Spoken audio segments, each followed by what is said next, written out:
Lucky Boys Podcast. I think Jimmy Kimmel tried to repeat that doing live with the Archie Bunker and the Jeffersons. Remember, he did it one time, and they had to bleep out certain things. But those dialogues that was in the same scripts that was on primetime CBS and ABC was perfectly okay to be on primetime television for Weezy Jefferson. And this is in YouTube. I'm not saying it in a racist content. I'm just repeating what the actual scenario scene was, because they were saying Mr. Jefferson and the son's name, I forgot his name, and this is, oh, that's a nice watch. It's like, and this is, oh, it must look expensive. This is Weezy Jefferson with, George. And it's like, how much is the watch? And no, I think the son was like $300. And Weezy, you can find this on YouTube. Weezy go, $300? Nigga, please. And that was on the George Jefferson show, quote unquote. You can find it on YouTube. So that was the way how Weezy Jefferson expressed what $300 is as a black person living uptown on the Upper East Side.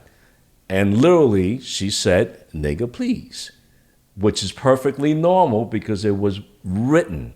And people have to understand, and I hate it when the media say, oh, this person used the N-word. Yes, if you use it in proper context, use it. I had an English professor when I went back to Hunter College, and this was my English 210 class, not my 120. I had to repeat that because Professor Chen gave me. And she was, I guess, in her late 20s. And there was a paragraph in one of the textbooks where the word nigger was in the paragraph. She had to literally just stop and use the N-word and just, say N-word. So she said N-word. And she said N-word. And I looked at her and, I said, respectfully. What was she? What was her race? She's Caucasian. Okay. Very young Caucasian. Well, I could understand why a young Caucasian woman would be And I said to her hesitant. afterward, I said, listen, we spend a lot of money for this class, for a lot. If you're going to be an English teacher reading. You're not calling a student in class that word. There are 219 niggers in Tom Sawyer's Huck Finn. You can't just stop and use and change the word to slave because you're politically woke or correct. If you're going to teach us American literature, please, if you're going to read it as is. You're not abusing. You're using the N-word because it's in context. I just don't like it when the news media, he used, no. If the guy flat out just screams out and calls somebody derogatory, no. He abused the word, not using it. There's nothing wrong with using. If I was to say, you know what, there's a nice chink in the armor. There was a chink in the armor. That's exactly what the context is. But if you say, yo, fucking chink, get my drink, that is not using the N-word.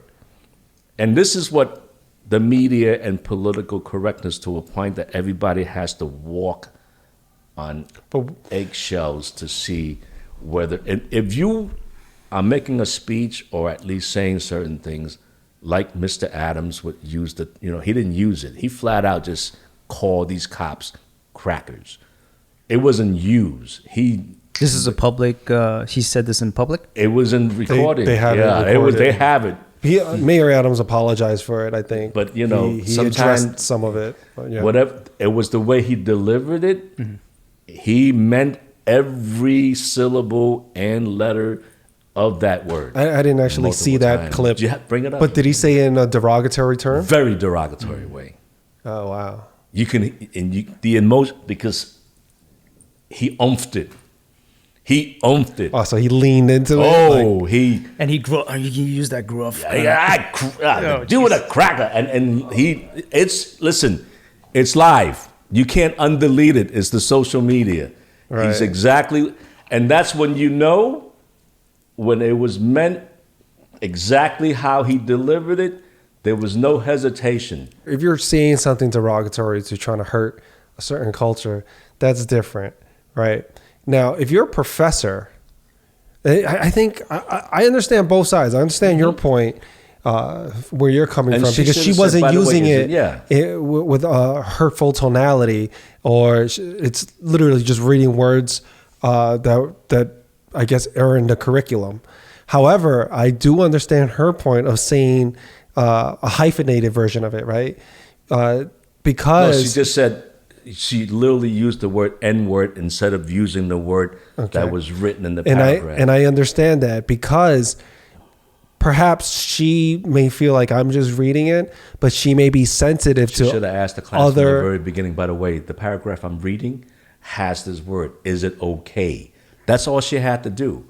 And I had to step out and say, listen, you know what? I'm probably the oldest dude in the class. But then perhaps she didn't want to get into a whole, because that It's a could debate. be It could be a And whole by the way, debate. every single student in that class agreed and said, you know what? It's okay. But she couldn't have known Were that. there- were right? there- I had to be that radical. Were there student. any black students in the class? I'm at Hunter College. Are you kidding me? I want, it's Hunter. I don't know if you're familiar with Hunter CUNY. So From that moment on, everything was cool. So there were a lot of people of color in that classroom that were okay with it. 100%. Okay. Because I had to, like, as somebody that was more mature in the classroom, I respectfully asked. But her, you got to listen, look at it. It's a white female in her late 20s, and there's multiple people that aren't if you're going to be a teaching, white male or white female in that classroom. in CUNY, you're going to be that person right there. She's not going to want any of that smoke. She doesn't even want to invite that conversation. She's not going, like she's thinking, I'm just going to say what's politically correct. And she's a teacher. Her job is to try to teach. She doesn't want to offend. She does, and she's not in a debate class, so she probably didn't want to stir the pot, and maybe someone in the classroom may feel strongly, yeah, just say it. And somebody else is going to go, hell no. Yeah. You don't understand that word, the pain that it's caused me my whole life. When we got to that, and with the students that were there in the class, and there was predominantly, American. I could understand her. She doesn't want to stir the pot. So the bottom line with that is the moment that was said was, so they understood, and these kids were very, very open-minded, because you know what? And they just, That's interesting, because that an Asian man stands up and says, use that word, go ahead. And that everyone in the classroom agreed. They're like, my first English okay. teacher was my home, my English 120 was Chinese. She was Chinese. So it was like, hey, I'm Asian, but if somebody says, like, if there's somebody else that's not Asian, goes, yeah, use the word chink, it's okay. I would be like, what? I'm like, I mean, like, now I'm not okay with you using it. I was okay until you said it was okay. Right? well, it had to be, how would it was explained in such a way that, and I said, as an example, I'm not paying $400 to see Raisin in the Sun to have Denzel Washington not use the word that he's going to be using that was written by Lorraine Hansberry. Lucky Boys Podcast.